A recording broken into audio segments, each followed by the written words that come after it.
Shalom Sobat Kasih yang diberkati oleh Tuhan. Puji Tuhan, hari ini kita kembali bersama-sama akan belajar dari firman Tuhan.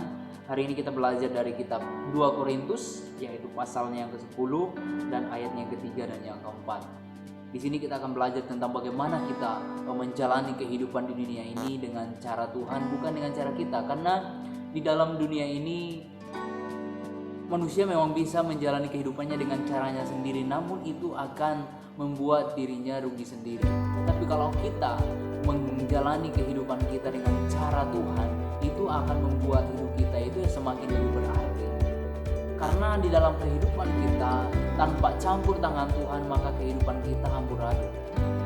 Kenapa? Karena hanya Tuhanlah yang bisa menuntun atau mengontrol segala perjalanan kehidupan kita betul-betul terarah kepada tujuan yang sudah Tuhan siapkan bagi kehidupan kita. Tapi kalau tanpa campur tangan Tuhan, maka tidak heran kalau orang hidupnya amburadul, orang hidupnya ya kacau, bahkan mereka hancur-hancuran. Karena apa? Tanpa tuntunan tangan Tuhan. Jadi dalam kehidupan kita di dunia ini bukan kita hanya berjuang untuk mengerjakan ini dan itu supaya kita menjadi kaya, supaya popularitas kita naik, tidak. Tapi ada sesuatu tujuan yang mulia yang sudah Tuhan siapkan dalam setiap kehidupan kita untuk kita kejar. Oleh sebab itu hari ini satu renungan yang akan kita renungkan pada hari ini, yaitu tentang bagaimana kita berjuang yang sebagaimana yang Tuhan mau dalam setiap kehidupan kita. Kita langsung baca saja ayatnya di dalam 2 Korintus pasal yang ke-10 ayat 3 dan yang ke-4. Firman Tuhan berbunyi demikian, "Memang kami masih hidup di dunia ini, tetapi kami tidak berjuang secara duniawi." Ayat yang ke-4, "Karena senjata kami di dalam perjuangan bukanlah senjata duniawi, melainkan senjata yang diperlengkapi dengan kuasa Allah yang sanggup untuk meruntuhkan benteng-benteng." Ayat yang begitu luar biasa. Kita belajar dari kehidupan seorang Rasul Paulus, di mana dia betul-betul mendedikasikan seluruh hidupnya untuk kemuliaan bagi nama Tuhan, untuk pekerjaan Tuhan. Jadi sepenuhnya hidupnya dia persembahkan sebagai persembahan yang hidup.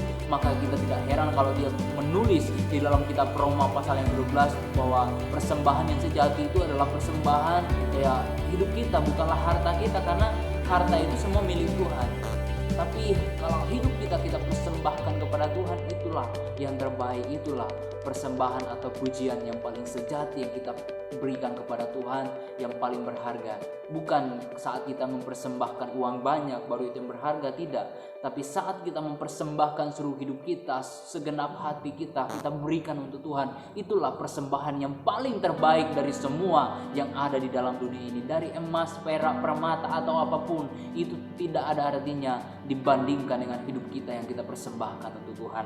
Dan yang paling penting kita pelajari di sini adalah, walaupun kita masih hidup di dunia ini, tapi janganlah pernah kita berjuang secara duniawi untuk mempertahankan kehidupan kita ini. Apa yang dimaksud dengan kita tidak berjuang secara duniawi? Berjuang secara duniawi artinya kita dalam menjalani kehidupan ini jangan pernah kita menghalalkan segala cara agar kita bisa terlihat bahwa wah kita hebat, bahwa kita terlihat wah jago. Tidak.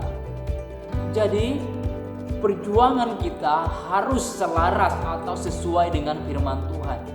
Dalam pekerjaan kita, janganlah kita berjuang seperti orang-orang yang tidak mengenal Tuhan. Mungkin di pekerjaan kita, di kantor kita, janganlah kita saling menjatuhkan satu dengan yang lain demi kita mencari perhatian dari bos bahwa kita dibilang hebat. Apa yang dimaksud dengan berjuang secara duniawi? Berjuang secara duniawi adalah orang yang menghalalkan segala cara untuk mengangkat derajat hidupnya. Orang yang menghalalkan segala cara demi mendapatkan sesuatu penghargaan. Ini yang dinamakan berjuang secara duniawi.